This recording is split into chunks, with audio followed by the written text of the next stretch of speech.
secluded places. आध्यात्मिकता केवल जंगल में, गुफाओं में, कंदरों में भाग जाने का विषय नहीं है. There is a famous saying in Hindi, एक गाना है हिंदी में, संसार से भागे फिरते हो, भगवान को क्या तुम पाओगे. How can we achieve the stance of God by running away from the world? Similarly, it has also been said in one of the Vedas called Ayurveda, Yatha Pinde Tatha Brahmande. An individual is a miniature replica of the universe. जो पूरा विश्व ब्रह्मांड है उसका कहीं न कहीं reflection हमारे व्यक्तित्व में है. Our individual identity carries the same information and knowledge as the whole universe. We just need to tap into that. Today's panel discussion is going to look into in depth about all that. We will share our experience and understanding to draw some logical conclusion that is going to connect with our daily lives. एक चीज मैं बोलना चाहूंगा कि ये जो विचार गोष्ठी चलती रहेगी, किसी को भी कभी भी हमारे आध्यात्मिकता के विषय में जानने की अगर इच्छा है तो वो हमारे व्हाट्सएप नंबर पे और एक ईमेल दिया गया है नीचे जो डिस्क्रिप्शन है, आप लोग कभी भी उस पर संपर्क कर सकते हैं. तो आज का जो विषय है उसमें सबसे पहला चीज हम पकड़ना चाहते हैं वो है कि आध्यात्मिकता को हम वैज्ञानिक तरीके से कैसे समझेंगे और वो हमारे जीवन में कैसे जुड़ा हुआ है. How spirituality can be seen from a science perspective and how it is connected to our life. अगर इसको शॉर्ट में कहा जाए तो spirituality is having a true knowledge about oneself. It is a way to harness our mind's infinite potentials. Human mind is made of various chambers and layers that accomplish different tasks. Mind has much more processing power than a computer in reality, because it's the mind which has created the computer. In normal circumstances, we are able to use only a very few chambers of the mind, and at most we utilize 2 to 5% of our mental capacity. I want to, in short, give some perspective on these layers of the mind, and then other speakers will add on and the discussion will go on further. The first, the outermost layer of our mind is called conscious mind or Chetan mind. It is active when all of our senses are active, when all of our sensory organs such as eyes, ears, nose, etc. are fully functional. This conscious mind gathers and processes the information that is received through the sensory organs. Our usual thought process is based on the information that mind receives through the conscious layer and its interpretation. That is called, in normal language, we call it learning. The second most layer, what we can call the inner layer of our mind, is subconscious or our Chetan Man. This layer of mind has practically 1,000 times more potentiality than our outer layer of the mind.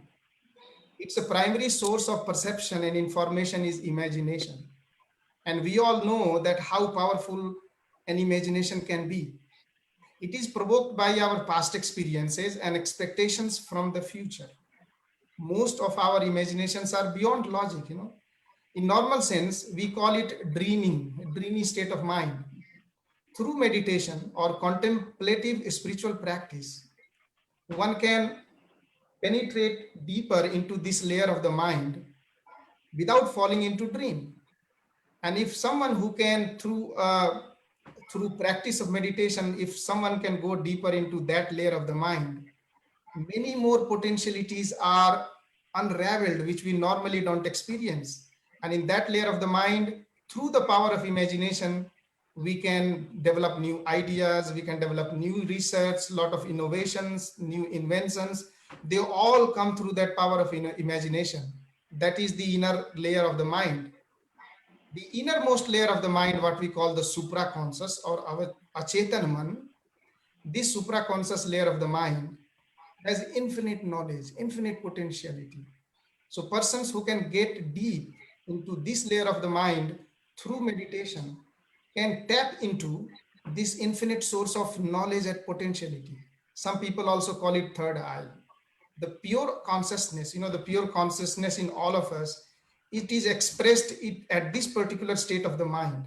And the mind, the level of the mind at that time is the level of God. That's a kind of supreme layer.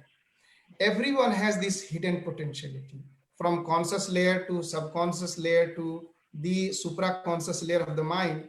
We have immense hidden potentiality hidden in all of us. If we can learn through spiritual practice, if we can learn to tap into those potentialities and harness all those resources sitting in our mind, then there is endless possibilities. We can use all of those potentialities for our studies, for our job skills, for research, management, and so on. And not only we become very strong in our personality, but also through that knowledge and experience and potentiality, we can also benefit the rest of the world. So this is just the understanding of how the spiritual practice, spiritual knowledge can turn a person into a very potential person. And at this point, I would like to invite everybody else to join the discussion. And I would like to first start with Sri Lalitji.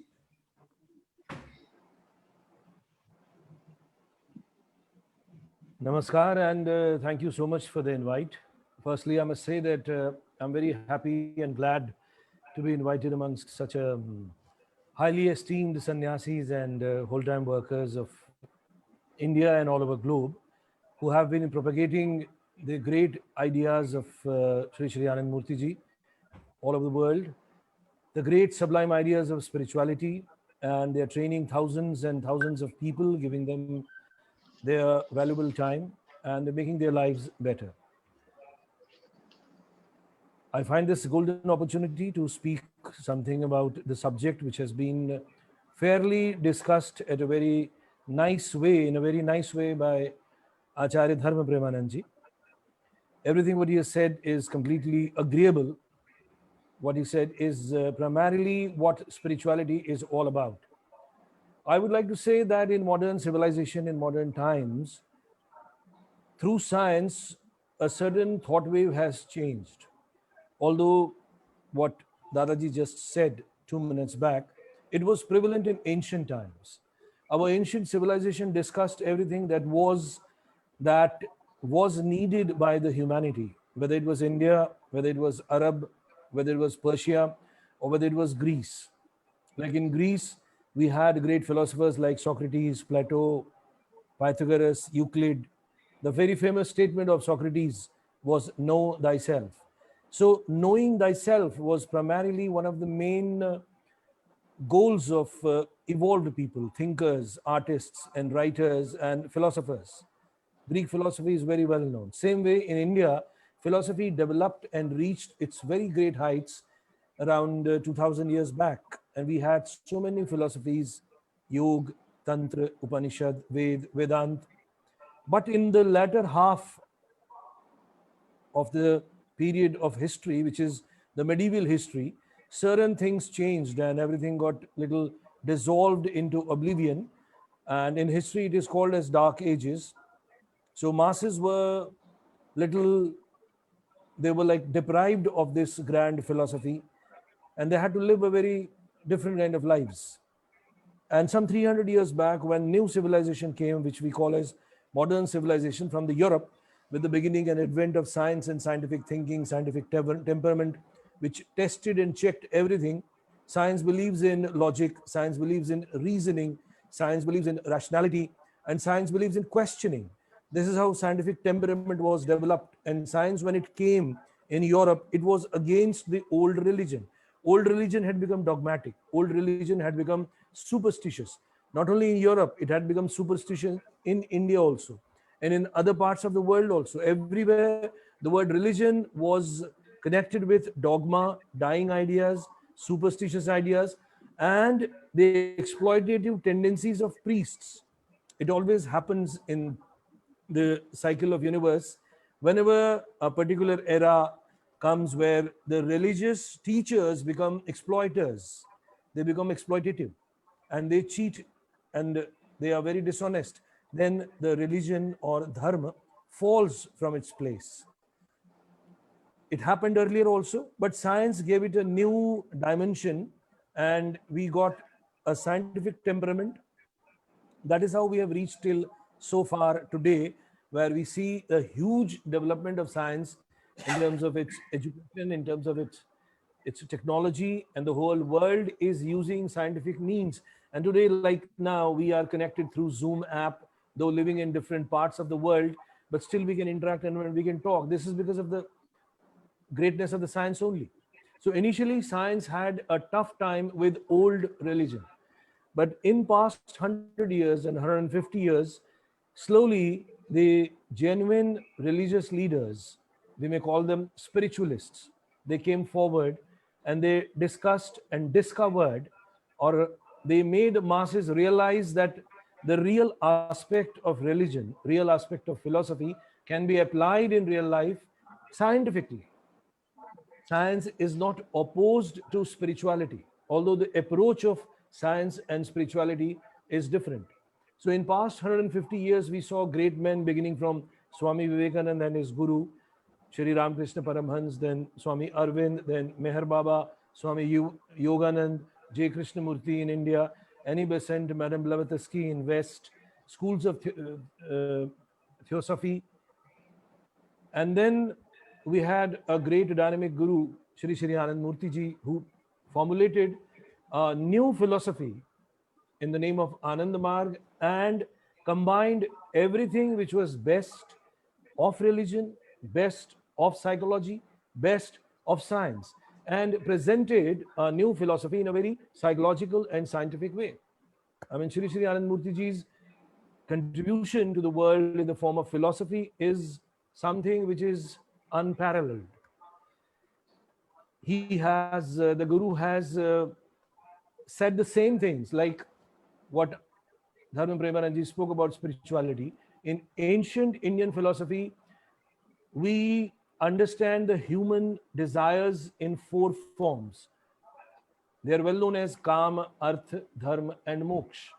Now, in modern language, Shri Shri Anand Murti ji describes it as the physico-psychic desire, the psychophysical desire, the psychic desire, psycho-spiritual desire, and spiritual establishment. The ancient religion spoke of Kama, Artha, Dharma, and Moksha. These are the four fundamental desires, fundamental longings in human being. So every human being has a desire for psycho-spiritual world, which is basically Dharma, which is basically the desire to meet the Supreme, the desire to touch the threshold of Supreme, because individual cannot be happy with only physical and psychic desire. The desire of instinct and desire of earning money, earning livelihood, forming a family, raising children, buying more houses, buying big cars, having more and more of money and material affluence. A human being cannot be satisfied with that. And this is visible everywhere. There is an inner anguish, which can be called as a spiritual anguish. People do not understand normally this anguish. There is a pain within every successful human being. What is that pain? Sometimes that pain is a misleading pain of gaining more money. But gaining more money doesn't give you more happiness. It doesn't give you the inner satisfaction. So you are, or one is still inwardly unhappy. It is because of the real desire of spiritual salvation. Because spiritual philosophy tells us that we have come from the supreme consciousness. The whole existence is an expression of supreme consciousness, and human beings are its best and evolved species. And human beings have this desire. So if we have a desire, so there must be some effort to do something. So that effort is known as dharma. That effort is known as a spiritual movement. People who are not connected with spirituality, or who are connected only with the psychological understanding, they may not identify or understand what the spiritual movement is. Because spiritual movement takes mind from the zone of psychology to the zone of consciousness, to the zone of Atma, to the zone of Chaitanya Satta, which is the real real stuff of which a human being is made, of which the entire universe is made, of which each and every existence is made. So it's like going towards your inward self. So that movement is called as dharma. Dogmatic religion spread certain ideas of dharma in the form of loving a particular organization or loving a particular sect, and it misled the entire humanity, and which led to so many miseries, so many reasons for war, so many reasons of clashes within a particular country, and we ended up in devastating so many lives. But spirituality or the real dharma has nothing to do with it. So real dharma begins with the thirst for spirituality, which is the zone of consciousness, and how it is to be attained. Normally, a human being, when he or she becomes little aware of oneself, maybe by the age of 13, 14, or 15, 16, one is drawn towards the external world, and one feels to do something in the external world. And there are so many influences: the family, school, education, teacher, everything. And the first effect is of this external influence, which gives you a desire to become successful in the worldly manner. I mean, the desire to have money, desire to have a job, everything. This is the beginning, and this is the first influence. But this influence doesn't make a man completely happy. This influence is this influence breaks after a point. If one lives normally, one realizes that there is something more than what one is chasing. There is something more which is more valuable. There should be something more valuable.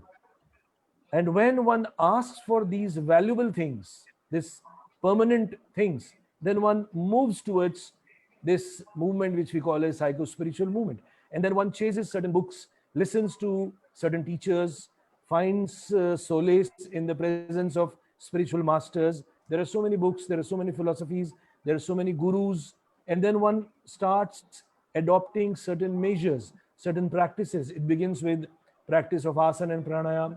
It begins with the process of basic vipassana school, or then little more evolved meditation, then ultimately the meditation system of tantra. In West, nearly 50, 70 years back, a wonderful teacher in the name of Gurdjieff, he he started something which he called as self-remembering. This self-remembering is also a very interesting part of spiritual sadhana. And in America also, and in Europe also, many people and many disciples were attracted towards him. And his system and his method was something very scientific, something which appealed to all kinds of literary people, intelligent people, scientific temperament people, and they started learning it. And ultimately, they came close to what Indian philosophy teaches. India has been a land of philosophy, and here philosophy has nourished human people. And every second person in India is connected with something or the other form of philosophy. And that is why the attraction towards divinity, attraction towards spirituality is a very common thing in India. But what we see now in Western countries, particularly European countries, and now in America also, that the desire to get connected with the spiritual world is now a very normal thing. But right now, people are intellectually getting connected with it, which is a good sign. But in coming years, I'm sure more and more people will come on the path of meditation, because spirituality is a practical science. You may read a lot about the concepts which we are discussing here, but by reading, one may not get the real taste of it. To get the real taste of it, one has to practice. One has to practice through a teacher. So the aim becomes to first find a teacher. First find a teacher who can teach you and who can take interest in you, struggle with you, and make you aware of certain issues, certain concepts, and help you in the development of your spiritual world. So, as I know that every speaker has to speak within a particular time, I would like to sum up my my talk by saying that yes, the world is moving towards awareness of spirituality. In some areas, there is a pseudo spirituality. In some areas, there is a genuine spirituality. And the real spirituality can happen only if one moves practically on the path. This practice of, which is ultimately meditation, and in the path of meditation, the methods and methodologies of Tantra are of highest value. And again, so far as Tantra is concerned, Guru Shri Anand Murti Ji has evolved a system of tantric meditation in a very scientific way, in a very methodological way, and every modern man, modern woman who is well versed with the scientific temperament, who is well connected psychologically and with all forms of modern education, can easily pick up those ideas, start practicing, and move forward and make their lives better and do whatever best is for themselves, and at the same time help the society in its overall growth, help their own community, their family, the organizations, and people at large. So, with these words, I would like to take a break here, and I would ask Acharya Dhan Premanandji to invite our next speaker. Sure, Dada. First of all, thank you. I think you wrapped up quite good ideas on spirituality.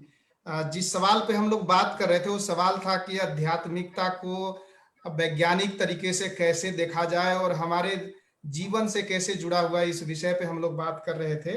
हमारा जो अगला सवाल है वो है कि आध्यात्मिकता हमारे पढ़ाई में, हमारे जॉब में, करियर में, एम्प्लॉयमेंट में कैसे उसका मदद होगा, ये हमारा अगला सवाल है. लेकिन उससे पहले हम चाहेंगे कि शॉर्ट में जो हमारे बाकी स्पीकर्स हैं वो भी अपना इस पे अपना एक्सपीरियंस, नॉलेज, इनसाइट्स थोड़ा शेयर करें और फिर उसके बाद हम लोग अगले सवाल के ऊपर बढ़ेंगे. तो मैं रिक्वेस्ट करूंगा आचार्य नित्य सुंदरानंद दादा जी से कि वो फिर अपना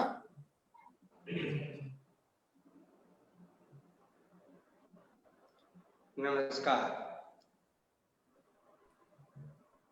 समाज में आध्यात्मिकता या अध्यात्म शब्द को सुन करके बहुत सारे भ्रांतियां हैं. लोग स्पिरिचुअलिटी को कुछ बड़े ही दरकिनार दृष्टि से देखते हैं. वो सोचते हैं कि ये बुढ़ों का काम है, सन्यासियों का काम है, या जो मतलब बैरागी हैं उसके लिए. लेकिन इस प्रकार की कोई ऐसी बात नहीं है. मैं 3-4 शब्द को मैं कहना चाहूंगा कि spirituality, spiritualism, pseudo spirituality and religion में क्या अंतर है. एक्चुअली स्पिरिचुअलिटी का मतलब होता है scientific method by through that one who can realise himself और हरसेल्फ. खुद को जानना ही स्पिरिचुअलिटी है. And it is based on science and technology. It has logic, it has reasoning.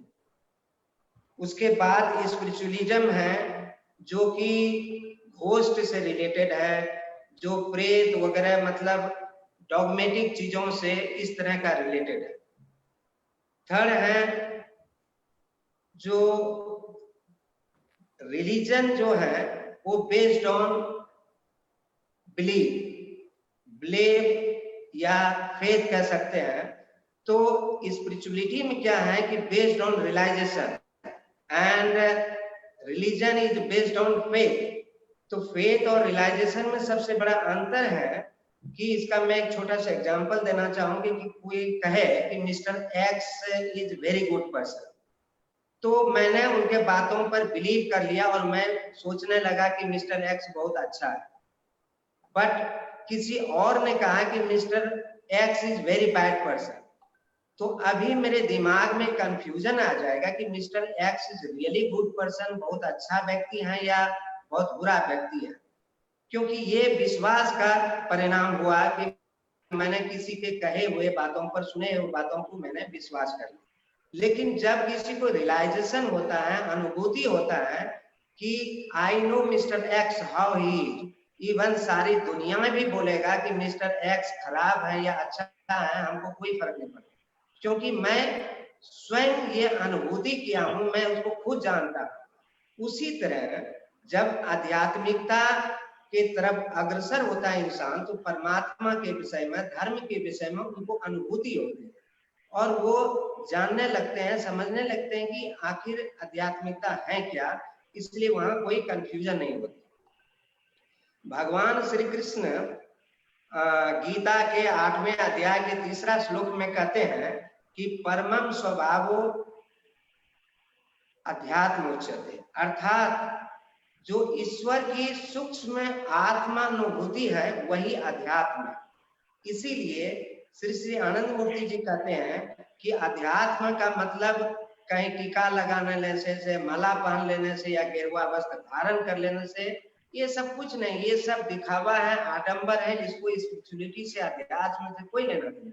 अध्यात्म का सीधा मतलब होता है कि अपने आत्मा को समझना, अपने आत्म स्पिरिट को समझना, और उसको श्री श्री आनंद मूर्ति जी आनंद सूत्र में कहते हैं कि ब्रह्देशना परिनिधानम च धर्म, यही आत्मा का स्वभाव है कि बृहद की प्राप्ति अर्थात आदि अनंत असीम सत्ता की प्राप्ति ही अध्यात्म है। नमस्कार। नमस्कार दादाजी, बहुत बहुत धन्यवाद।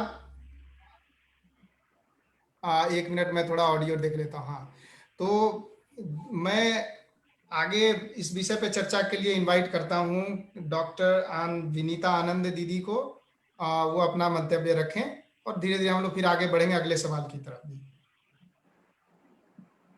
नमस्कार। नमस्कार। आप सभी को बहुत बहुत नमस्कार और धन्यवाद मुझे ये अपॉर्चुनिटी देने के लिए।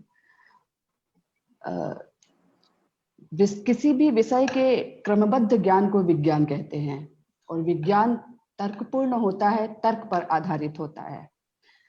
अध्यात्म क्या है? अध्यात्म अधि प्लस आत्मा।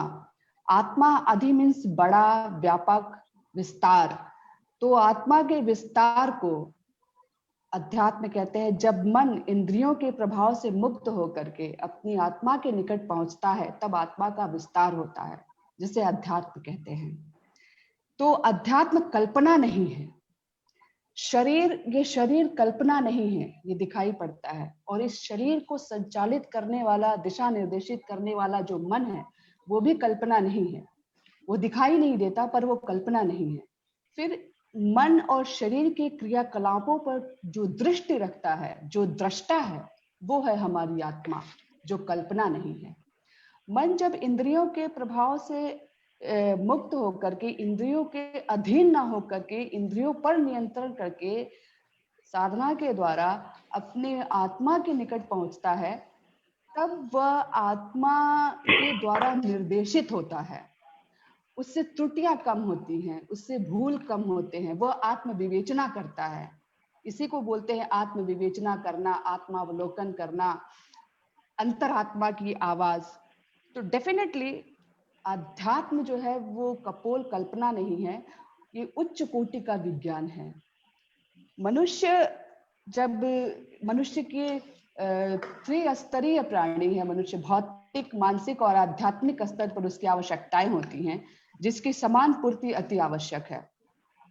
भौतिक स्तर पे उसकी न्यूनतम आवश्यकताएं होती हैं कि रोटी, वस्त्र, कपड़ा, निवास, चिकित्सा। मानसिक स्तर पर उसकी आवश्यकताएं होती हैं पढ़ाई, लिखाई, इन्वेंशन और ललित कलाओं में म्यूजिक, डांस।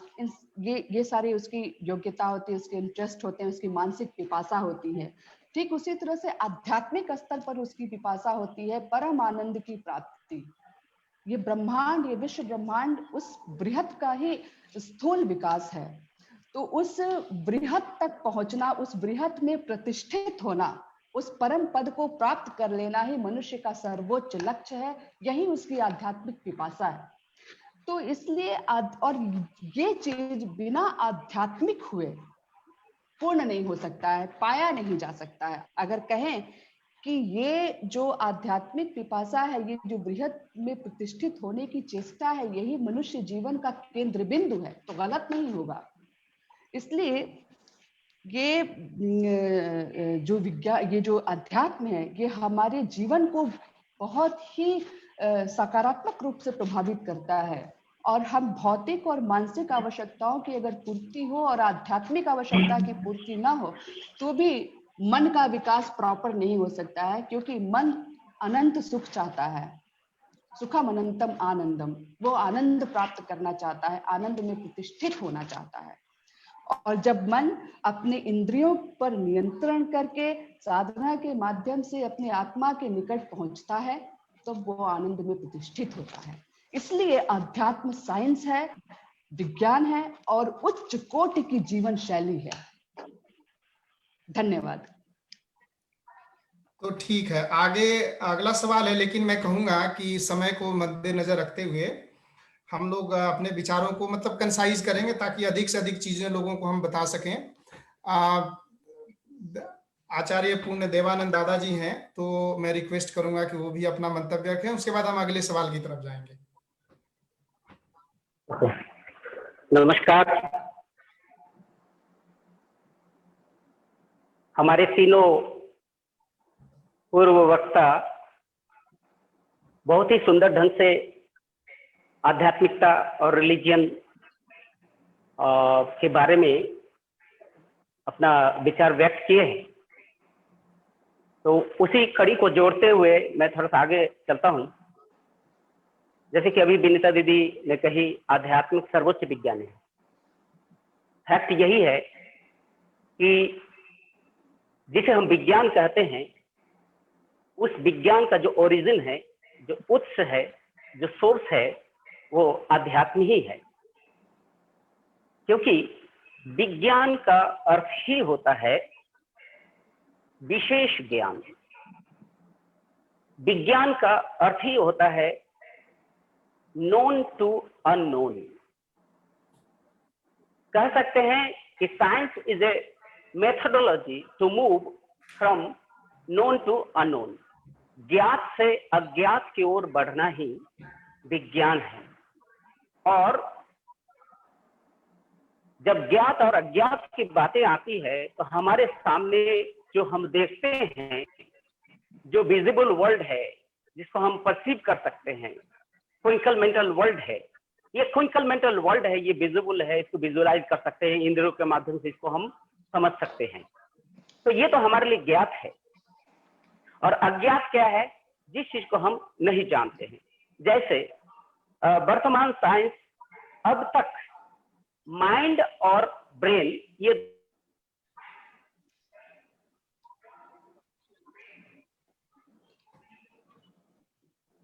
शायद पूर्ण देवानंद दादा का ऑडियो चला गया। हेलो, उनकी लगता है कनेक्टिविटी प्रॉब्लम हो। अभी तक जो मॉडर्न साइंस है, ये मॉडर्न साइंस अभी तक प्रॉपरली ये डिफाइन नहीं कर पाए हैं ब्रेन एंड माइंड दोनों चीज में डिफरेंसेस क्या है, रिलेशन क्या है। किंतु यहाँ पर महान दार्शनिक और धर्मगुरु श्री श्री आनंद मूर्ति जी ने ब्रेन को एंड माइंड को कंप्लीटली डिफाइन किए हैं साइंटिफिकली। क्या है ब्रेन? ये स्थूल बॉडी का, फिजिकल बॉडी का कंट्रोल है, जो कि कुछ स्नायु तंतु, स्नायु कोशिकाएं, न्यूरॉन्स से बने हुए हैं, क्रेनियम से बने हुए हैं। किंतु माइंड बिल्कुल ही एक इंडिपेंडेंट एंटिटी है। उस माइंड को के बारे में अभी तक क्लियर कॉन्सेप्ट कोई भी साइंटिस्ट ने नहीं दे पाया। तो यहाँ पर माइंड के बारे में सरल भाषा में अगर हम जाने तो माइंड क्या है? माइंड का 3 पॉइंट को 3 स्तर में बांट सकते हैं। एक है स्थूल, सूक्ष्म और कारण। तो स्थूल मन में क्या आता है? जैसे हमारी क्षुधा है, हमारी तृष्णा है, निद्रा है, तंद्रा है, जो बेसर जो प्रोपेंसिटीज है, बेसर जो इंस्टिंक्ट है, जिस जहां है, मन कहते हैं। बट इस स्थूल मन से थोड़ा सा अगर ऊपर उठते हैं तो देखते हैं कि वहां पर मनुष्य ये सिर्फ क्षुधा तृष्णा में सीमित नहीं रहता है, वहां पर मनुष्य में भावनाएं,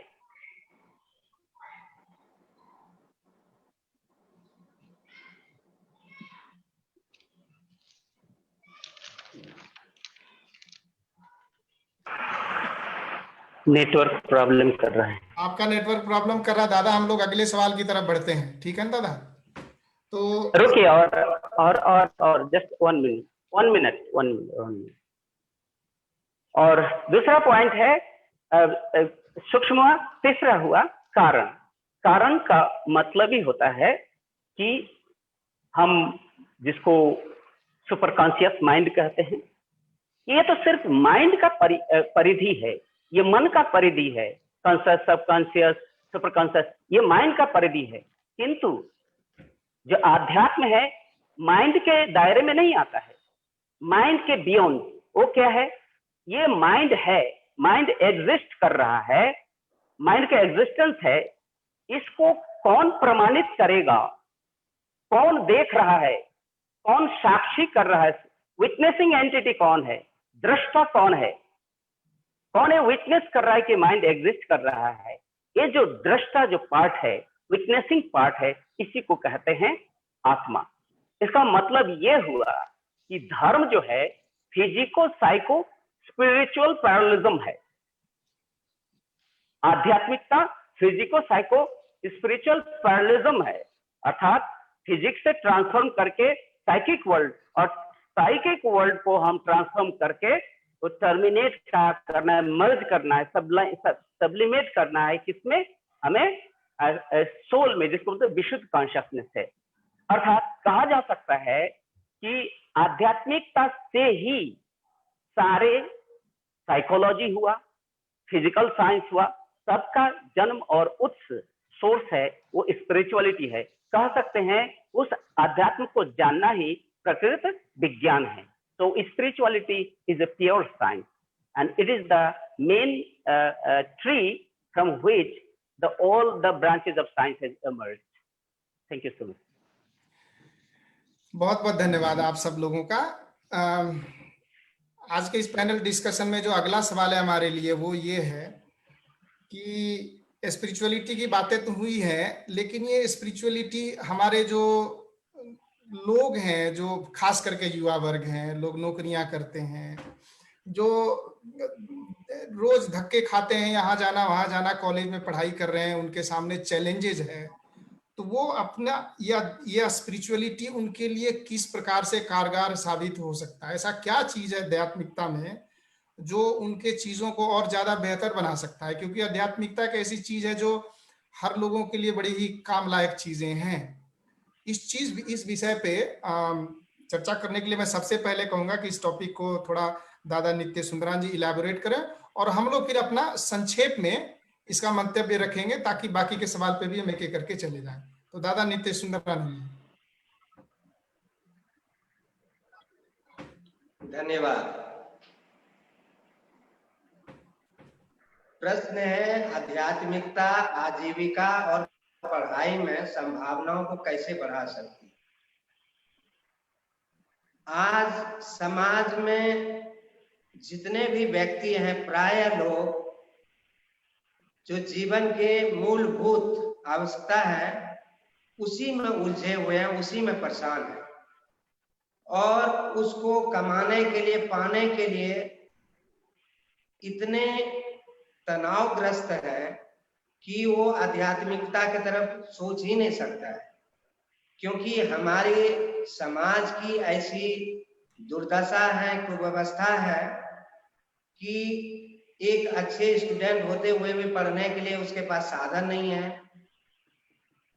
उनके पास जीने के लिए जो 5 मिनिमम रिक्वायरमेंट्स है, भोजन, वस्त्र, आवास, शिक्षा, चिकित्सा, इन सब का मूलभूत की कमी है, जिसके कारण से व्यक्ति आए दिन परेशान रहते हैं। जब वो किसी जॉब के लिए जाते हैं तो हो सकता है कि उनके पास अच्छी डिग्री नहीं हो, अच्छी डिग्री भी हो तो पर भी इंटरव्यू में वो पास नहीं हो पाते हैं, क्योंकि करप्शन है, वहां पर उसको अप्रोच चाहिए, घूस चाहिए। तो इन तमाम तरह के परेशानियों से आज जो है गुजर रहे हैं हमारे यूथ पीढ़ी जो गुजर रहे हैं, तो उनके मन में इतनी निराशा, हताशा और तमाम प्रकार के मानसिक और संतुलन का ये एक परिलक्षण दिखाई पड़ता है।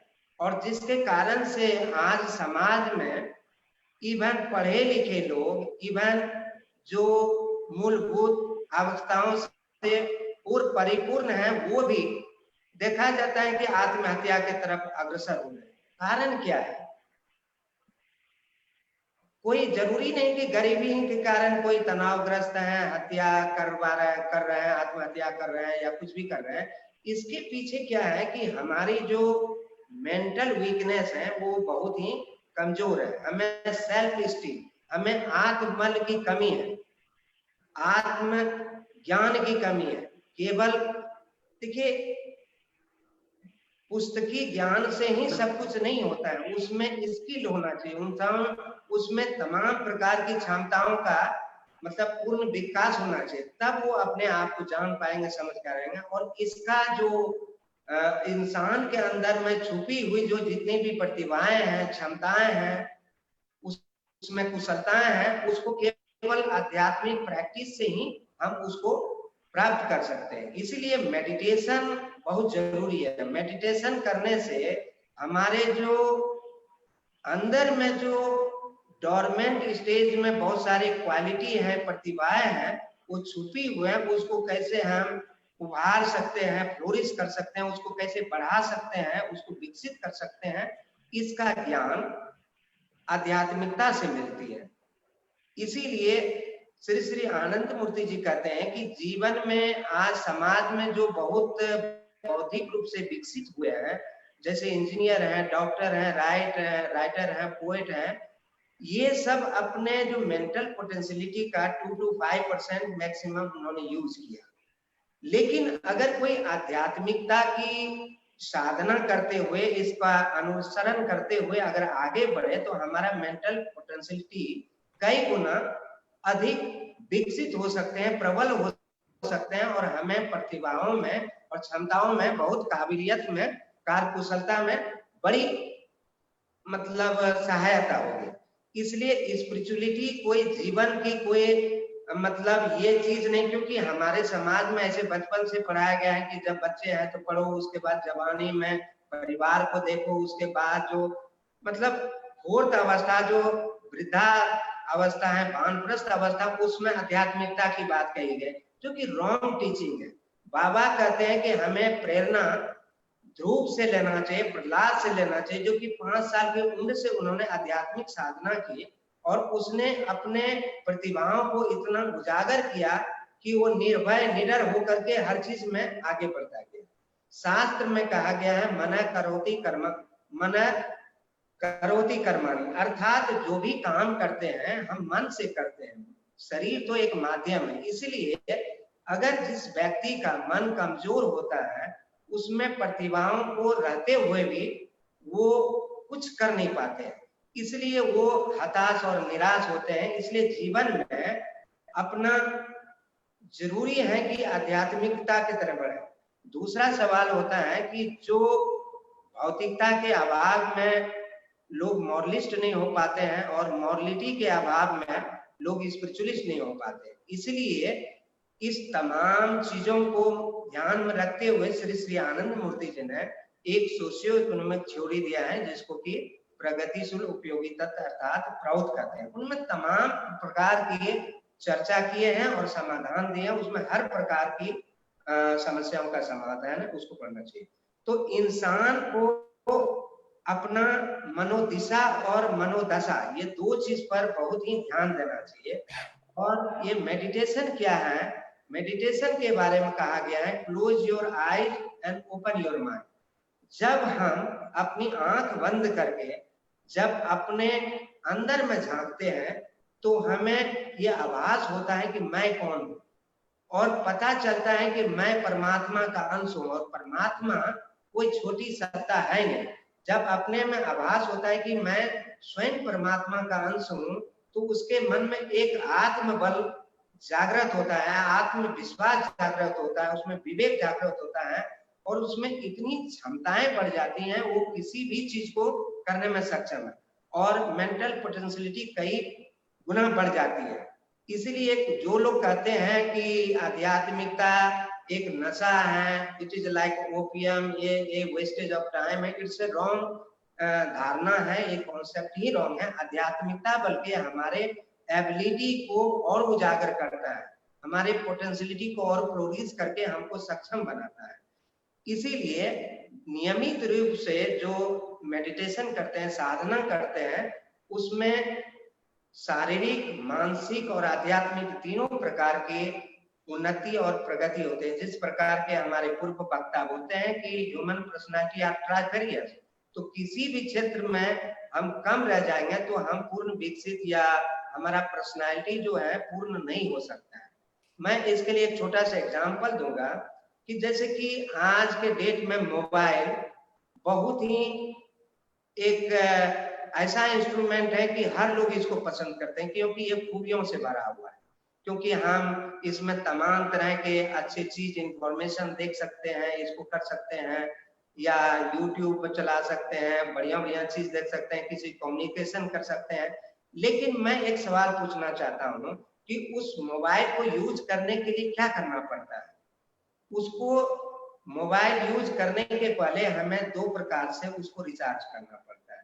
एक तो उसको इलेक्ट्रिकल रिचार्ज, और दूसरा है कि डेटा रिचार्ज। मतलब जब बैटरी रिचार्ज हो जाएगा तो हमें डेटा लेना पड़ेगा। उसी प्रकार जब कोई इंसान साधना करते हैं तो शारीरिक रूप से, मानसिक रूप से वो इतना एनर्जाइज हो जाते हैं, उसमें इतनी क्षमता आ जाती है, उसमें बल आ जाते हैं, वो हर प्रकार के चीजों को करने में सक्षम हो जाते हैं, और निराशाओं से ऊपर उठ करके, हीन मान्यताओं से ऊपर उठ करके वो हर प्रकार के चीजों को करने में सक्षम होते हैं। और ये जो हमारे पढ़ाई है या जीविका या पेशा है, इसमें हम पूर्ण रूपेण उसमें महारत हासिल कर सकते हैं, उसमें सफलता हासिल कर सकते हैं। इसलिए आध्यात्मिकता डायरेक्टली हो सकता है कि हमें सहायक नहीं हो, लेकिन ये फंडामेंटली ऐसा बेसिक चीज है कि इसको आधार मान करके कोई अनुसरण करे, उसको पालन करे, और इस पर चल करके कोई आगे बढ़ना चाहे तो जीवन में निश्चित रूप से वो सफल हो सकता है। नमस्कार। चलिए तो आगे बढ़ते हैं। इसके बाद मैं रिक्वेस्ट करूंगा कि श्री ललित परमू जी बोलेंगे, उसके बाद एक संक्षेप में मैं बोलूंगा, फिर रिक्वेस्ट करूंगा दादा पूर्ण देवानंद जी से, और जो डॉक्टर विनीता आनंद दीदी हैं उनसे मैं कहूंगा। तो सबसे पहले श्री ललित परमू जी। Yes, we need to make youngsters realize that how spiritual education can give them a new dimension towards life. See, youth is the result of childhood training and the training what they receive in their teenage days. So the entire training of their early days depends on first school education and their education in their homes, their parents. So it's highly important in order to develop spiritual taste in the minds of youngsters that we must educate them from their school days. It's a must thing for youngsters. Only then they can be attracted by the charm of spirituality. Otherwise, once they are away from this world, they cannot be brought back to the world of spirituality, and they will be derailed, or they go in the other ways, the ways of completely extroversion life, and they even end up becoming, they get attracted by drugs and other areas also, which is mostly seen in the Western world, and now it is catching up high in India too. So the early education is of high importance, the early school education. As spirituality demands morality also, morality is considered as the base of spiritual practice. Without morality, one cannot be a spiritualist. At the same time, you cannot say that one who is not uh, an honest person can be a spiritualist. It is impossible. A dishonest person and a spiritualist, this is an impossibility. A thief and a spiritualist, this is an impossibility. A violent person, a person who is completely a violent person and a spiritualist, it is an impossibility. So first one has to develop the moral values, and these moral values are to be developed during the childhood days, during the early education, the primary education and secondary education, and then make it a habit for youngsters that you must start practicing along with your study, along with your job, along with your married life, along with your raising children and whatever they are doing.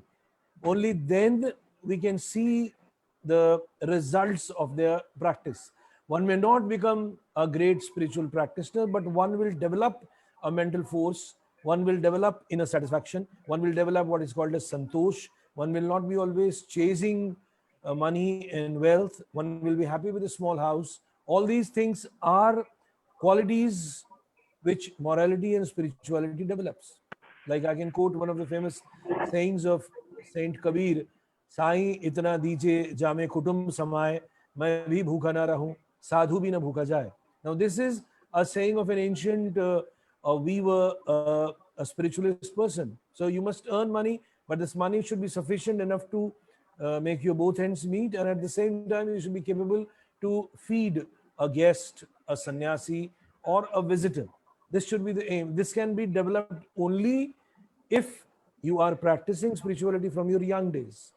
Now, the whole world, actually, the youth depends or imitates the topmost people of the society. And unfortunately, our topmost people of the society are less spiritualists. Rather, very few are on top. They are highly materialist people. They are highly, chasing money and chasing wealth. People like Warren Buffett and people like Bill Gates and people, there are hundreds of them in West and hundreds of them in America and Europe. This is something which a youth is, this is one reason that youngsters are not pulled towards spirituality. So I believe that the top people in every branch of society has to be a spiritualist. If a day comes like this, then I'm sure youth will not have any difficulty in imitating such great personalities. This is my opinion regarding this. Thank you. Dada, thank you very much. I'm going to very briefly touch a little bit on this subject and then we'll go on further. सबसे पहले मैं अपना ही उदाहरण देना चाहता हूं. जैसे दादाजी ने, नित्य सुंदरानंद दादा ने शुरू में बताया, मैं 13.5 साल की उम्र में सन्यासी बना. अब 13.5 साल की उम्र में कौन कितना पढ़ सकता है ये आपको भी पता है, बताने की जरूरत नहीं. तो मैं बहुत ही थोड़ी सी पढ़ाई करके और एकेडमिक जो भी कह सकते हैं पढ़ के मैं सन्यासी बना. तो हमें जीवन में ऐसे क्लैशेस आए, एक ऐसा समय आया कि जो मुझे लगा कि एकेडमिक चीजें क्या है, कैसे हम कैसे आगे बढ़ सकते हैं जीवन में.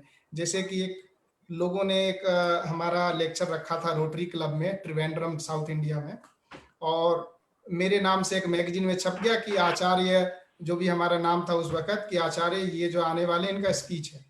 जब मैं उस स्पीच देने के लिए उस दिन पहुंचा तो मार्गी थे, डिवोटी थे, उनके स्कूटर से मैं उतरा तो लोगों ने कहा कि स्वामी जी किधर हैं. तो मैंने बोला स्वामी जी तो मैं ही हूँ. लोगों को, क्योंकि उन स्वामी जी का पिक्चर उनके दिमाग में है ना, कि बड़े कंठी माला, बड़ी दाढ़ी, बड़ा ये, देखने में कोई लंबे चौड़े गंभीर, ऐसी धारणाएं लोगों के मन में है. तो मुझे क्या कॉम्प्लेक्स आया होगा सोचें आप लोग. तो मुझे लगता है कि जो जीवन में जितने भी यूथ हैं, यंग लोग हैं, they all must be going through same kind of challenges and struggle in the life. Spirituality, how it is going to connect and how it is going to be resourceful, मेरे अपने जीवन में जो घटी है वो चीजों को मैंने देखा है कि अगर आदमी स्पिरिचुअलिटी मेडिटेशन करता है तो माइंड के अंदर, चाहे आप जितना भी पढ़े हो लिखे हो, कोई मैटर नहीं करता है, आपके माइंड में इतनी पोटेंशियलिटी है कि जो उसका आपको पता ही नहीं है. आप अगर मेडिटेशन करेंगे तो मेडिटेशन के ऐसे ऐसे चैम्बर खुलते हैं आपके दिमाग से ऐसी ऐसी विचार आने शुरू होते हैं, आपके दिमाग में ऐसी क्षमताएं आ जाती है जो आप सोच भी नहीं सकते। आपको हम एक छोटा सा उदाहरण दे दें कि लोग जॉब अप्लाई करने के लिए जाता है तो उसके रिज्यूमे पे जो सबमिट करते हैं और जो एम्प्लॉयर है उससे दो चीजें खास करके मांगता है। क्या मांगता है कि कैंडिडेट में प्रॉब्लम सॉल्विंग स्किल होना चाहिए, समस्याओं को समाधान करने का। आदमी जब मेडिटेशन करता है तो मेडिटेशन करने से उसके अंदर ये क्षमताएं आ जाती है, मैंने अपने जीवन में अनुभव किया है। उसके अंदर ये चीजों को सोचने का तरीका और चीजों को निष्कर्ष पे पहुंचने का तरीका बहुत अच्छे से आ जाता है। और नेचुरली आदमी जब ऐसी क्षमताओं को लेकर के कहीं जॉब के लिए भी जाता है ना, तो एम्प्लॉयर को समझ में आ जाता है कि हाँ, ये व्यक्ति भले ही पढ़ा लिखा दूसरे ढंग से है लेकिन इसके अंदर ये एबिलिटीज हैं। दूसरी चीजें, जब आप जॉब एप्लीकेशन के लिए अप्लाई करते हैं तो पूछते हैं डिसीजन मेकिंग पावर होना चाहिए आपके अंदर। आपके अंदर चीजों को इंस्टेंटली डिसाइड करने की क्षमता होनी चाहिए। एयरफोर्स के जो पायलट होते हैं उनको डिसीजन लेने के लिए आधा सेकंड का समय दिया जाता है। तो आपके अंदर वो जो एबिलिटी है वो कहाँ से आया? कहीं आसमान से तो कूद करके नहीं आया है ना। All these subtler potentialities and different chambers of the mind gets opened when you do meditation. And once these chambers and potentialities of the minds are opened, basically whole world is open to you. You can utilize all that potentialities in every aspect of your life. And with that, I would like to carry this discussion forward. But I want to say that, yes, this is exactly what a spiritual meditation, a contemplative thinking, a scientific meditation does to your life.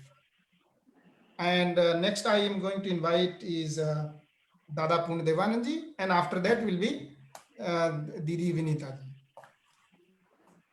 दादा पुण्यदेवान जी। एकदम ठीक है, आप एकदम सही बात बताए हैं। एक्चुअली प्रॉब्लम ये होता है स्टूडेंट को, यूथ को, सिर्फ यूथ को नहीं, आज के समाज के डिफरेंट वर्ग के लोगों में, क्योंकि उनको रिलीजियन और स्पिरिचुअलिटी दोनों को वो माने अलग रूप से वो समझ नहीं पाते हैं। वो रिलीजियन को भी स्पिरिचुअलिटी समझते हैं, स्पिरिचुअलिटी को रिलीजियन समझते हैं। और स्पिरिचुअलिटी को लोग समझते हैं कि मंदिरों, गिरजाओं और मस्जिदों में कन्फाइन रहता है। आदमी को स्पिरिचुअलिटी को समझने के लिए मंदिर, मस्जिद, गिरजाओं से निकल के आना पड़ेगा और उसको मन मंदिर में एंटर करना पड़ेगा। जैसे कि आचार्य धर्म प्रेमानंद जी ने कहे हैं अभी जस्ट कि spirituality is to explore the different chambers of mind. Not only exploring the chambers of mind, by exploring or transforming different channels, and that has to be merged or unified with the pure consciousness that is called the soul or the spirit, or you can say I exist. Okay, I-ness, the pure self-realization. Self-realization. Real I means I exist, I do. So to know or to realize the I, that is the pure science of spirituality. It has got nothing to do with any ritual, any dogmatic faith, any temple, and any kind of extroversial ritual. Spirituality is a way of introversialization. अपने आप को अंतर्मुखी करना, अपने आप को मन के गहन उसमें डाइव करना, यही स्पिरिचुअलिटी है। और विशुद्ध जो चेतना है, चेतना को जानना, यही आध्यात्मिकता है। इस डिफरेंस को अगर आदमी समझ जाता है, समझने के बाद ही वो समझ पाएगा कि नहीं, जिस चीज को हम मंदिर मस्जिदों में खोज रहे हैं वो चीज हमारे अंदर में ही है। हमारे अंदर मैं खुद हूं, इसी को कहते मैं खुद हूं। मेरे मैपन को समझ जाना, यही आध्यात्मिकता है। जिस दिन इंसान मैपन को जान जाएगा, अपने मन के अंदर में बोया गया, पिरोया गया जितने भी रिएक्टिव मोमेंट्स है, संस्कार है, बाहरी दुनिया से सिखाए हुए जितने भी आवर्जना है, जितने भी कचरा है, इस चीज को खत्म करके विशुद्ध आई को एक्सप्लोर करना, यही तो आध्यात्मिकता है। अर्थात खुद को पहचान जाना, इसीलिए कहा जाता है self realisation is the real knowledge. जिस दिन इंसान सेल्फ रियलाइजेशन का पाठ को पढ़ना शुरू कर देते हैं तो फिर बाहरी दुनिया की जितने भी समस्याएं हैं स्वतः अपने आप स्पॉन्टेनियसली वो खत्म हो जाता है। दूसरी बात यह है कि एक है दार्शनिक दृष्टि से आध्यात्मिकता को समझना, दूसरा है प्रैक्टिकल दृष्टि से। प्रैक्टिकल क्या है? जैसे कुछ ही देर पहले ललित जी ने बताए कि without morality spiritual life can not be successful. और स्पिरिचुअलिटी कोई भाषण देने की चीज नहीं है, स्पिरिचुअलिटी रियलाइजेशन का चीज है। और इस रियलाइजेशन के लिए कुछ प्रैक्टिकल अप्रोचेज है। उस प्रैक्टिकल पार्ट को अगर लाइफ में हम अपनाते हैं तो स्वाभाविक रूप में ये सारे मन के जो दरवाजे हैं वो खुल जाते हैं। वो क्या है? मोरालिटी का पहला ही चीज बताया जाता है कि दूसरों को कष्ट मत दो। दूसरों को कष्ट नहीं देने की जो मानसिकता जब तैयार होती है तो स्वाभाविक रूप में हम किसको कष्ट देते हैं? जिस व्यक्ति के प्रति हमको नफरत है, जिससे हमको जलस होता है, ईर्ष्या होती है, जिससे हमारा वैमनस्यता है, उसको हम कष्ट देते हैं। लेकिन जिस समय उस व्यक्ति और उस वस्तु के प्रति मेरा अपनापन बोध महसूस होगा, अपनापन महसूस होगा, तो इंसान क्या करेगा? स्वाभाविक रूप में जो मेरे अपने हैं, अपने को कोई भी कष्ट नहीं देता है। अर्थात अपनापन का ये जो फीलिंग जगने के बाद ही मनुष्य में वो इस मानसिकता बन जाती है, मन की जो प्रस्तुति होती है वो कि मैं किसी को कष्ट नहीं दूंगा। क्यों कष्ट नहीं दूंगा? क्योंकि मेरा लाइफ जितना मेरे लिए प्रिय है, दूसरों का जीवन भी तो उतना ही प्रिय है। ये फीलिंग जब जगती है तो मन की जो कालिमा है, मन की जो संकीर्णताएं है, जिस संकीर्णताओं से घिरा हुआ हमारा मन है, ये संकीर्णताओं का जंजीर टूट जाते हैं। असंकीर्णताओं का जंजीर टूटते हैं तो मन विस्तार लाभ करता है, एक्सपांड करता है। और जो ही एक्सपांड करता है तो मन में वो क्षमता स्वतः आ जाती है कोई भी समस्याओं को सुलझाने की, कोई भी समस्या जूझने की, जिसको लोग टेंशन कहते हैं, एंजाइटी कहते हैं, ये डिप्रेशन कहते हैं, ये सारे अपने आप उड़ जाते हैं। जिस तरह से सूरज की रोशनी बर्फ पे पड़ते ही बर्फ पिघल के भाप बन जाते हैं, उसी तरह से जो ही चेतना शक्ति मनुष्य में जागृत होती है, साधना के माध्यम से स्वतः यह मन की कालिमा खत्म हो जाती है, विशुद्ध चेतना और उज्जवल प्रकाश प्रस्फुटित होता है। यही है, इसीलिए कहा जाता है कि जो आध्यात्मिकता है वो क्या है? इसे it is a never ending endeavor to find a link between finite and infinite. Finite और इन्फानाइट के बीच में एक लिंक एस्टेब्लिश करने की जो विज्ञान है वही आध्यात्म है। और उसका शुरुआत होता है नैतिकता से। अर्थात नैतिकता द फर्स्ट एंड फॉरमोस्ट एक बेस है, आधार है। उस आधार के बिना आध्यात्मिकता को कभी प्रैक्टिस नहीं कराया जा सकता है। किंतु समाज में ये जो भौतिकवाद की जो विचारधाराएं हैं, ये भौतिकवादी जो विचारधाराएं हैं, ये मनुष्य को एनालिटिकल वे में खींच के ले जाता है। एनालिटिकल वे मतलब एक से अनेक की ओर बढ़ा देता है। किंतु आध्यात्म का मार्ग जो है वो अनेक से एक की ओर जाना। आध्यात्म का मार्ग सिंथेसिस का मार्ग है। और मजहब जो रिलीजियन कहते हैं, ये वो अब एनालिसिस है। वो बहिर्मुखी करके मनुष्य को गुटों में, टुकड़ों में बांट देता है। आध्यात्म सिर्फ मनुष्य प्रेम नहीं सिखाता है। अध्यात्म तो जीवों के जीव, अणु, परमाणु, लता, गुल्म सबसे प्रेम सिखाता है।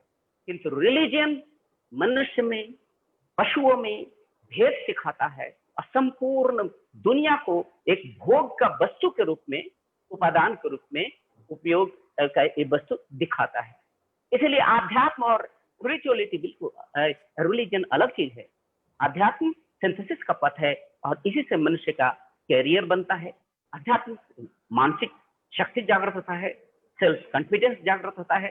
जैसे कि आचार्य धर्म प्रमाण जी ने अभी कहे कि मन के सारे चैम्बर्स खुल जाते हैं, जो ज्ञान का अनंत समुद्र भंडार है वो खुल जाता है। उसके बाद इंसान को कोई चीज की फिर जरूरत ही नहीं पड़ती है। धन्यवाद, नमस्कार।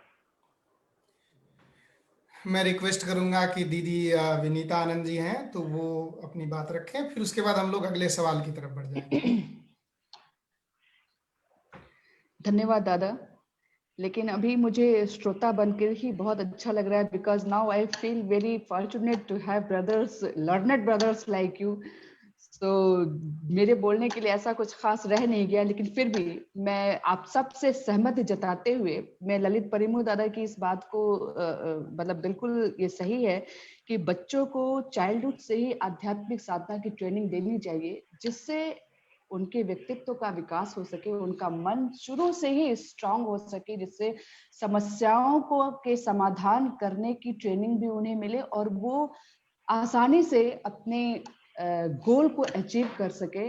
और दूसरा, उनका जो मनुष्य जीवन का जो सर्वोच्च लक्ष्य है, आध्यात्मिक परम आनंद की प्राप्ति, उस बृहत में प्रतिष्ठित होना, इसके लिए भी उनको एक अच्छा खासा टाइम मिल जाता है इस जीवन में। जब वो बचपन से ही इस तरफ बढ़ते हैं, अग्रसर होते हैं, तो धीरे धीरे इस लाइफ में ही वो काफी आगे निकल सकते हैं आध्यात्मिक क्षेत्र में। और आध्यात्मिक संपदा है जो कि प्रत्येक व्यक्ति के लिए बहुत जरूरी है। तो ये सही है कि हम लोगों को ऐसा एक एजुकेशन सिस्टम भी होना चाहिए जिससे कि स्कूल लाइफ से ही बच्चों को इस तरह की ट्रेनिंग दी जानी चाहिए। क्योंकि जब बच्चा या बड़ा होकर, मेरा कहने का मतलब है कि जब आध्यात्मिक होते हैं, जो लोग आध्यात्मिक होते हैं, कहीं ना कहीं उनका समय पर भी नियंत्रण होता जाता है और उनकी स्मृति बहुत अच्छी होती है, जिससे वो आगे की स्टडी, पढ़ाई लिखाई करने में बहुत आसानी होती है, चित्त की एकाग्रता होती है, जो इस सब में बहुत सहायक होता है। और वो ऐसे प्रोफेशन का चुनाव भी करते हैं जिससे उन्हें संतुष्टि मिले और समाज को अधिक से अधिक लाभ मिल सके। धन्यवाद। धन्यवाद आप सब लोगों को। अगले हम सवाल की तरफ जा रहे हैं कि ये how spirituality can build a stronger relationship. हम लोगों के जीवन में झगड़े होते हैं, लोग हैं आपस में मतभेद होते हैं, भाई बहन, माता पिता, पति पत्नी, दादा दीदी, मार्गी, ये वो जिसमें आप जहां भी समाज में, अरे कहीं नहीं तो अपने दिमाग में ही झगड़े चलते रहते हैं दुनिया भर के विषय के। तो ये झगड़ा हमारा एक लगता है कि एक जीवन का अंग है। तो ये आध्यात्मिकता से हम लोग आगे के विषय को थोड़ा संक्षेप में टच करेंगे कि कैसे ये आध्यात्मिकता हमारे इस प्रकार के जो झगड़े का माहौल होता है, चाहे आंतरिक झगड़ा हो चाहे वो बाहरी झगड़ा हो, ये दोनों झगड़ों में आध्यात्मिकता कैसे उस चीजों को मिनिमाइज करेगा ताकि हम अपने जीवन की जो क्षमताएं हैं, जो संभावनाएं हैं, उसको हम ज्यादा बेहतर अच्छे से काम में लगा सके। अब कोई स्टूडेंट है, कोई नौकरी करता है, अगर वो झगड़े में ही लगा रहेगा तो उसकी नौकरी भी खराब होती है, उसकी पढ़ाई भी खराब होती है, और बाकी और भी कोई लोग है, प्रोफेशन में है, बिजनेस में है, सबको दिक्कत होती है। तो हम अपने जीवन को इस प्रकार से कैसे बनाएं कि ये झगड़े मिनिमाइज हों, और अगर हो भी तो हमारे मन को प्रभावित ना करें। इस विषय पे मैं कहूंगा कि स्टार्ट करें दादा पुण्य देवानंद जी, और आप अपनी बात को थोड़ा शॉर्ट में ही रखें ताकि हम लोग बाकी के सवाल को भी जल्दी जल्दी कंक्लूड कर सकें। ओके, हाँ, ऐसे समय भी हम लोग का खत्म होने जा रहा है। खैर जो भी हो, तो आध्यात्मिकता के माध्यम से किस तरह से व्यक्ति का जो संबंध है, समाज के साथ व्यक्ति का संबंध है, कैसे स्ट्रांग हो सकता है, ये बहुत ही अच्छा विषय है। हम लोग जानते हैं कि जो कोई भी व्यक्ति हो या समाज हो या देश हो, सब के पीछे एक गाइडिंग फैक्टर होता है, एक फिलोसॉफिकल बेस रहता है, और उस फिलोसॉफी के माध्यम से ही उसको आधार बनाकर ही इंसान सोचता है। और ये जो सोच है, इसका दो अप्रोच है। दो अप्रोच के माध्यम से इंसान इस दुनिया को देखता है। दो तरह के नजरिया हैं। जिसको आउटलुक कहते हैं।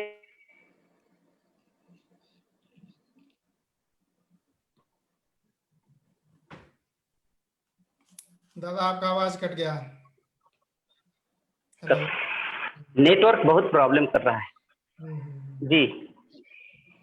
कंटिन्यू करिए। जी, तो ये कह रहा था, हाँ जी, कि जो नजरिया है वो दो तरह के हैं। एक है मैटेरियल पर्सपेक्टिव, एक है स्पिरिचुअल पर्सपेक्टिव। मैटेरियल पर्सपेक्टिव क्या है? मैं थोड़ी देर पहले कहा, मैटेरियल पर्सपेक्टिव मनुष्य को अंतर्मुखी नहीं होकर मनुष्य को बहिर्मुखी बना देता है। मन के गहराई में नहीं जाकर वो बाहरी जगत में सारे सुख सुविधाएं खोजना शुरू कर देता है।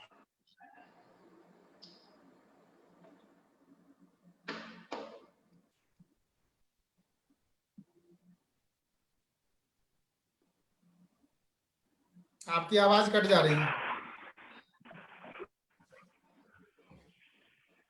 क्योंकि ये नेटवर्क अभी बहुत डिस्टर्ब कर रहा है। सर जो भी हो, हम शॉर्ट में ही बोलने का कोशिश करेंगे। मेरा कहना यह है कि जब मैटेरियल पर्सपेक्टिव से देखते हैं, मैटेरियल नजरिया से अगर हम दुनिया को देखते हैं, तो दुनिया में हमें सिर्फ और सिर्फ समस्याएं ही देखती हैं। क्योंकि मैटेरियल पर्सपेक्टिव में से मनुष्य में भोगवाद को जन्म देता है। मैटेरियल पर्सपेक्टिव मनुष्य में स्वार्थ को जन्म देता है।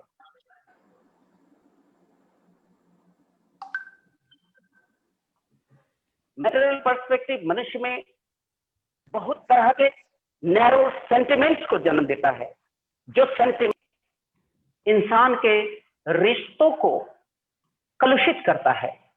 सेंटिमेंट, स्वार्थ, ये मनुष्य के रिलेशंस को कलुषित करता है। ये एक ऐसा विजन है, एक ऐसा नजरिया है, जो नजरिया एक मनुष्य के लिए ये संपूर्ण दुनिया को भोग के वस्तु के रूप में, भोग के उपादान के रूप में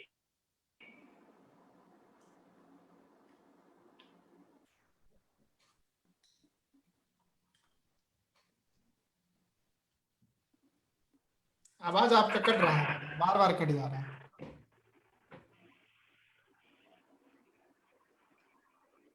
तो मैं ये कह रहा था कि जो मटेरियल पर्सपेक्टिव इंसान को संकीर्णताओं और अलग अलग सेंटिमेंट से जोड़ देता है, और सेंटिमेंट मनुष्य को सिर्फ तोड़ता है, मनुष्य को जोड़ नहीं पाता है। इसीलिए अगर समाज में अच्छा संबंध, व्यक्ति व्यक्ति का संबंध, व्यक्ति समाज का संबंध अगर स्ट्रांग करना है, तो इस मैटेरियल पर्सपेक्टिव को बदलना होगा, उसको स्पिरिचुअल पर्सपेक्टिव में ले जाना होगा। और स्पिरिचुअल पर्सपेक्टिव क्या है?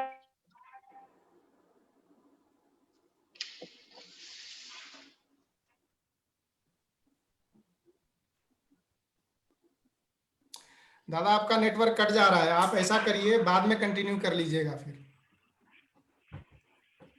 प्लीज आप जरा सा अब मेरा नेटवर्क बहुत डिस्टर्ब कर रहा है, बहुत डिस्टर्ब कर रहा है। राइट। अगर आप शॉर्ट में कुछ कह के कंक्लूड कर सकते हैं तो कर दीजिए, नहीं तो फिर आप आगे कंटिन्यू कर लीजिएगा। ये अभी बस हाँ, अभी कंक्लूड ही कर देते हैं सब्जेक्ट को हम। तो मेरा कहना यही था कि आध्यात्मिकता एक आदर्श है।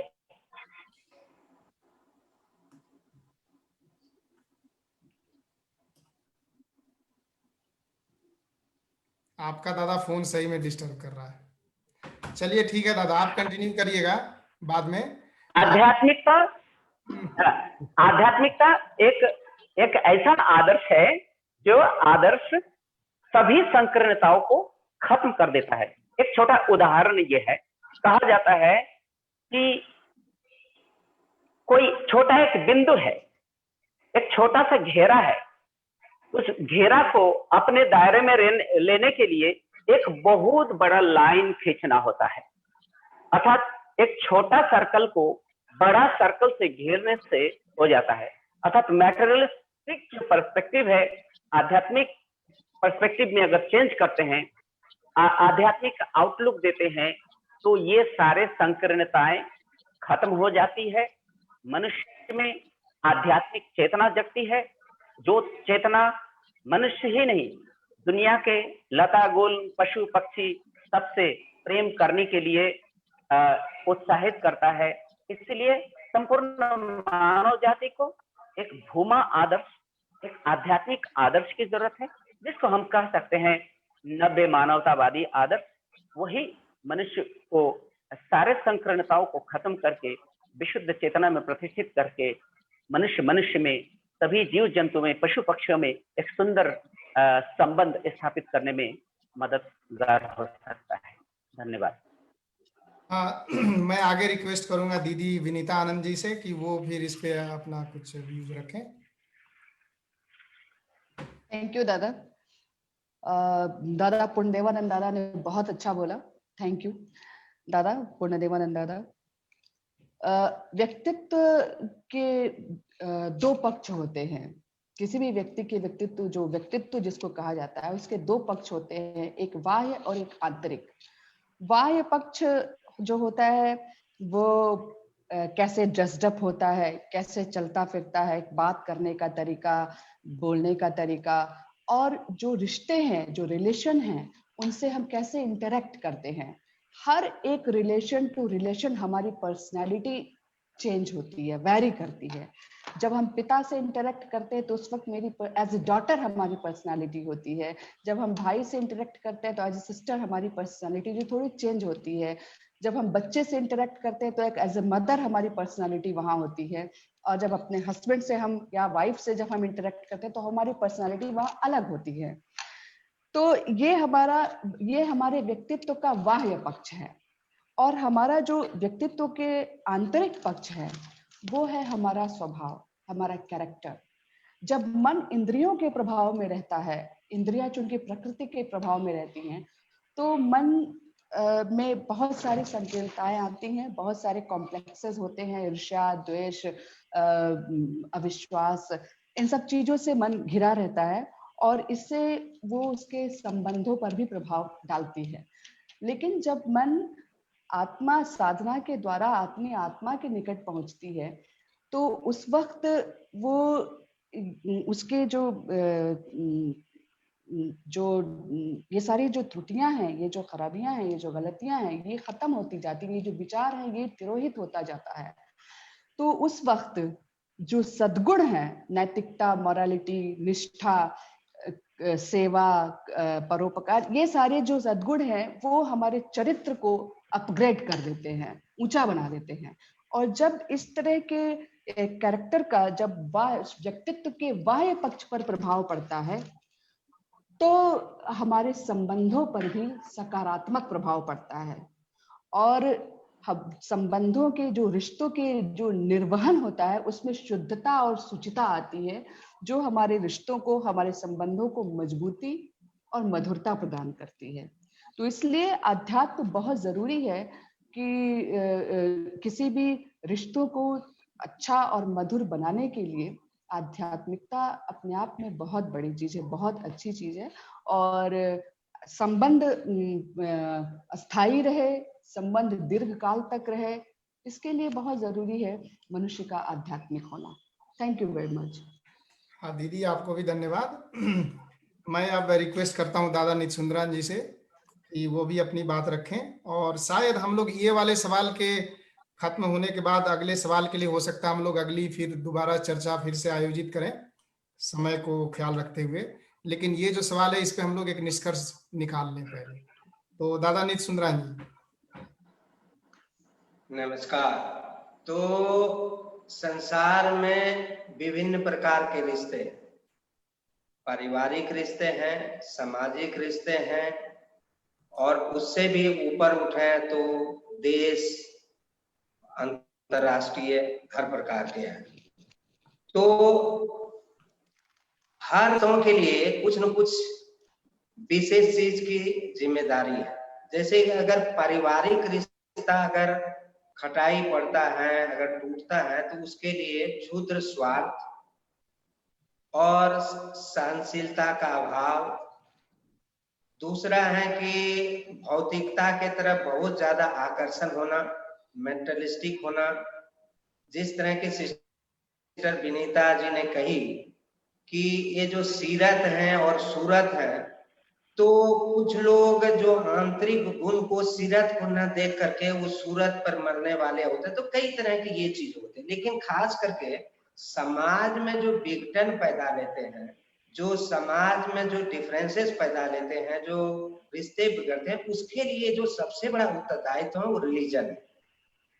और रिलीजन में बहुत सारा जो रिलीजियस बुक्स हैं वो इतने त्रुटिपूर्ण हैं कि वो एक दूसरे को दुश्मन की तरह टीच करते हैं। उसका लिखित भी वैसा है, उसका टीचिंग भी वैसा है, लेकिन दुर्भाग्य से क्या है कि वो बोलते कुछ और है, लेकिन उनका व्यवहार में कुछ, कर्म में कुछ और होता है। तो इस तरह का तमाम चीजें होती है। समाज में जो एक दूसरे से संबंध बिगड़ता है, उसके लिए श्री श्री आनंद मूर्ति जी ने बुद्धि की मुक्ति नव्य मानवतावाद में विस्तार से लिखे हैं कि ये जो जियो सेंटिमेंट है, सोशियो सेंटिमेंट है, ह्यूमनो सेंटिमेंट है, ये तमाम प्रकार के जो क्षुद्र भाव जड़ता है, भाव प्रवणता है, ये तमाम चीजें जिम्मेदार है।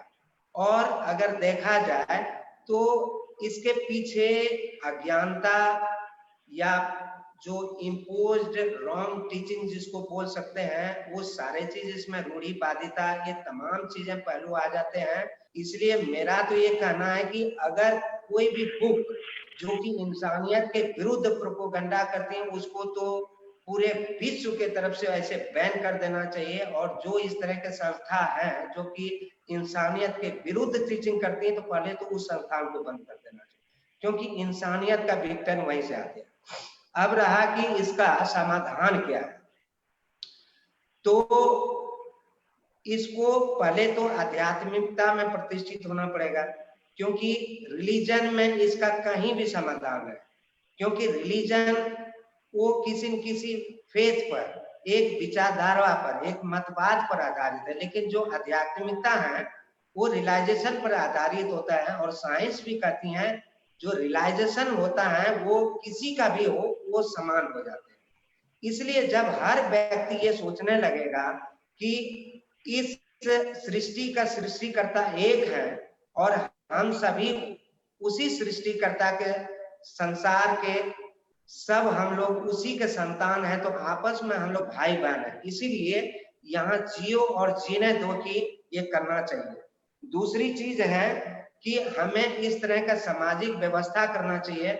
और जैसे कि हमारे पूर्व वक्ता ने कहा कि ये जो एजुकेशन, ये बैकबोन होता है समाज का। ये जो व्यक्ति को व्यक्तित्व में, मतलब व्यक्ति को, इंसान को एक इंसान बनाता है, इसका मुख्य है टीचिंग। तो हमारे जो पूर्व में जो शिक्षा का व्यवस्था हुआ करते थे, गुरुकुल, वहां पर हर प्रकार के उनको शिक्षा दीक्षा होते जाती, प्रैक्टिकली होती थी, उसमें भाईचारे बढ़ते थे। वहां ये मॉडर्न के नाम पर हम लोग एक दूसरे को अलग करते जा रहे हैं।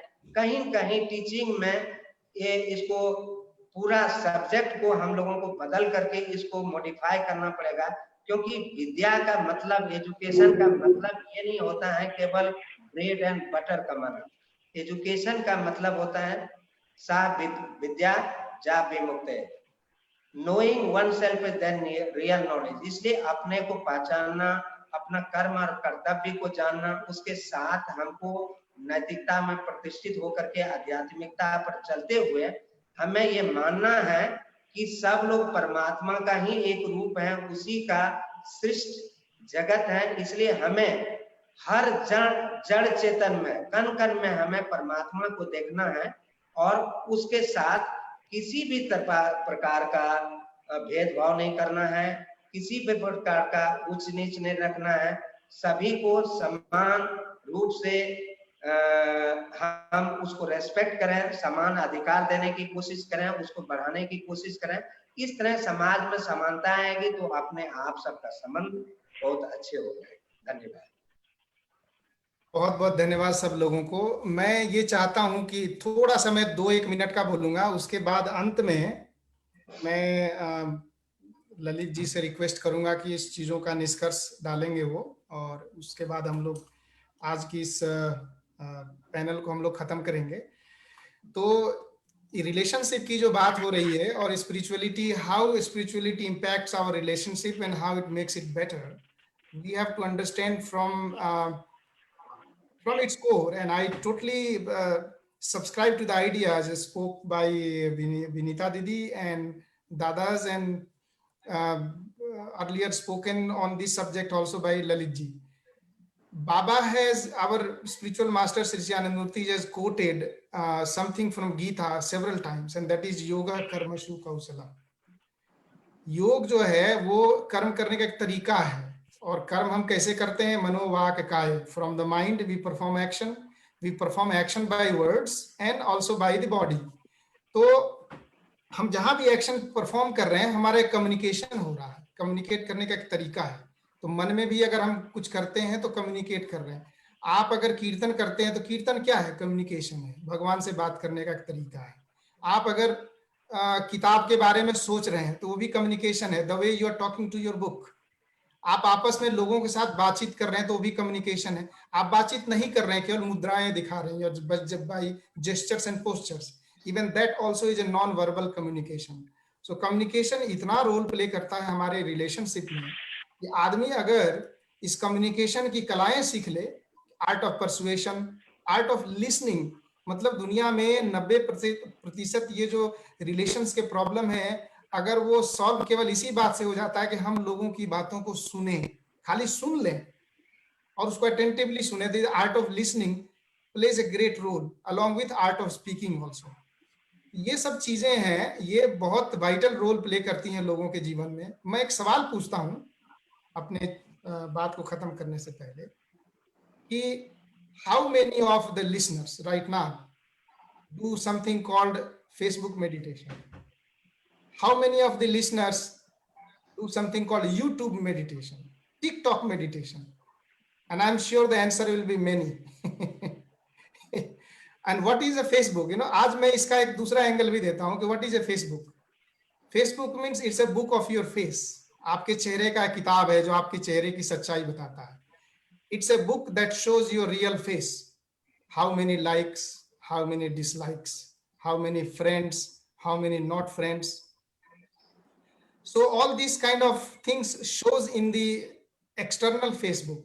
But if we look at our internal Facebook, then we all have a very powerful friend. And that friend is the controller of the whole universe. That friend is always there. But that friend is not available through the computer Facebook. That friend is available through our psycho-spiritual mental Facebook.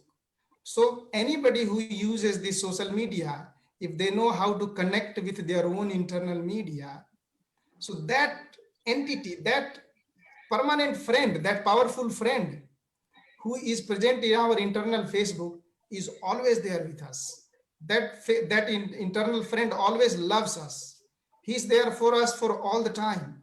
So through spiritual practice, through spiritual meditation, we have to learn how to chat with that friend internally.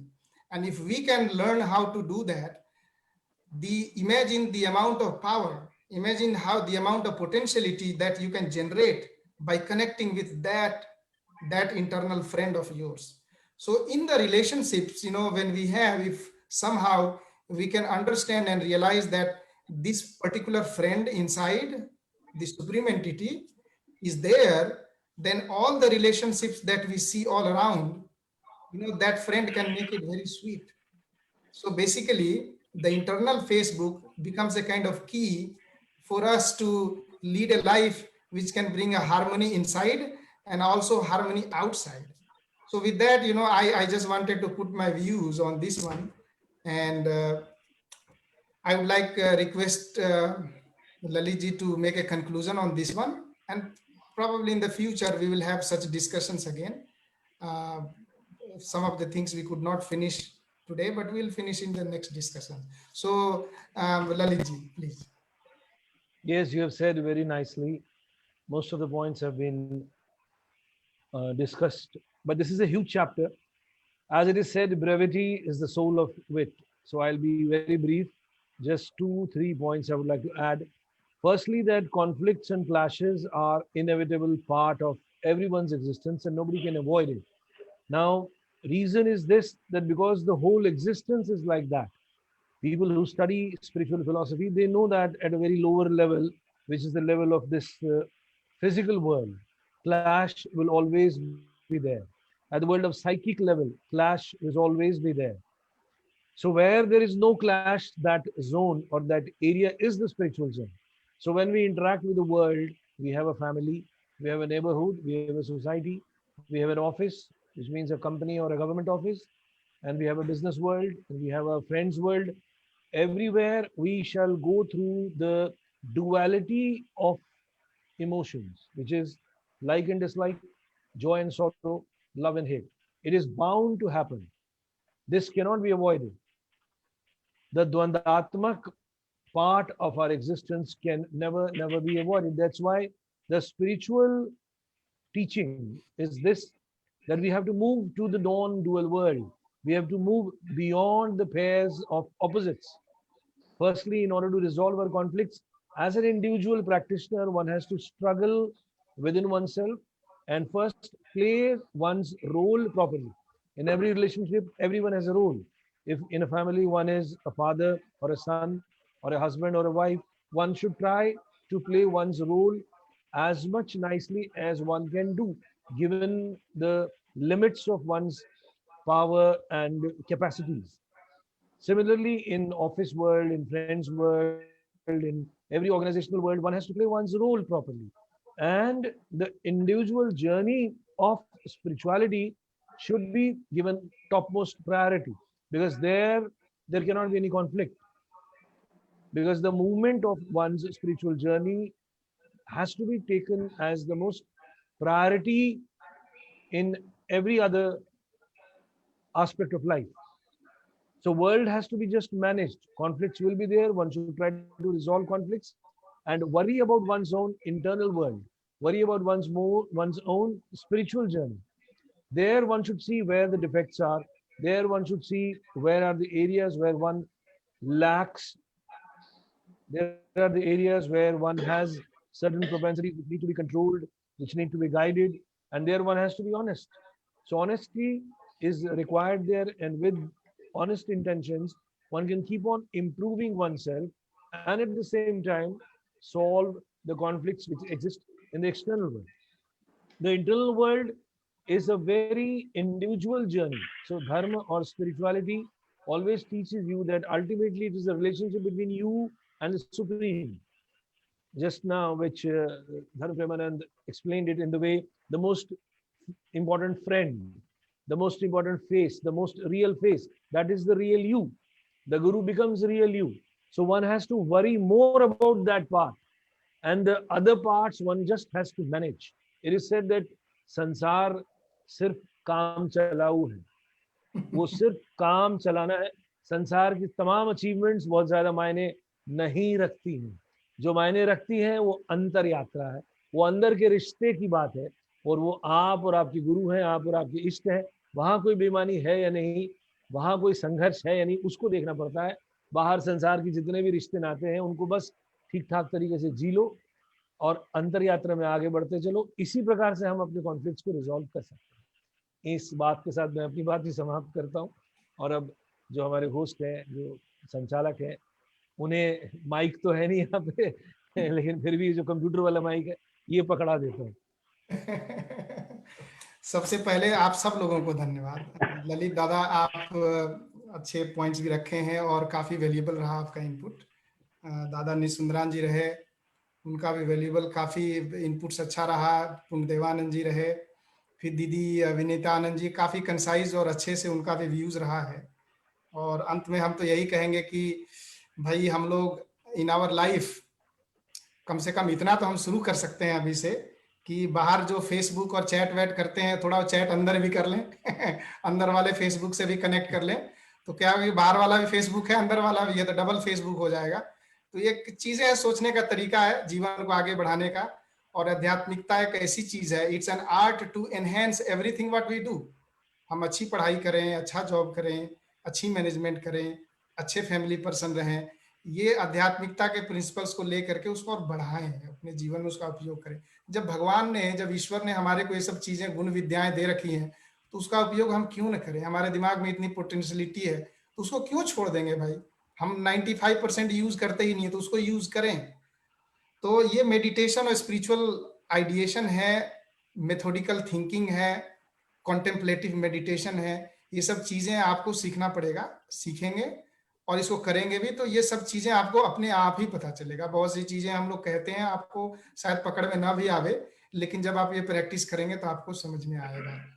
तो मैं ये भी कहना चाहता हूं कि आप लोगों में से जो लोग के मन में किसी प्रकार का सवाल हो या इस विषय पे और जानना चाहते हो, तो डिस्क्रिप्शन में एक ईमेल रखा हुआ है और एक व्हाट्सएप नंबर है, आप लोग कभी भी संपर्क करें। और आप लोगों से हम लोग सजेशन भी चाहेंगे कि आप लोग बताएं कि आगे हम जब इस प्रकार की पैनल डिस्कशन करें तो इसमें और क्या चीजें कह सकते हैं, क्या बातें हो सकती है, आप क्या सुनना चाहेंगे, इसमें भी आप लोगों की राय हम लोग जानना चाहेंगे आगे के लिए।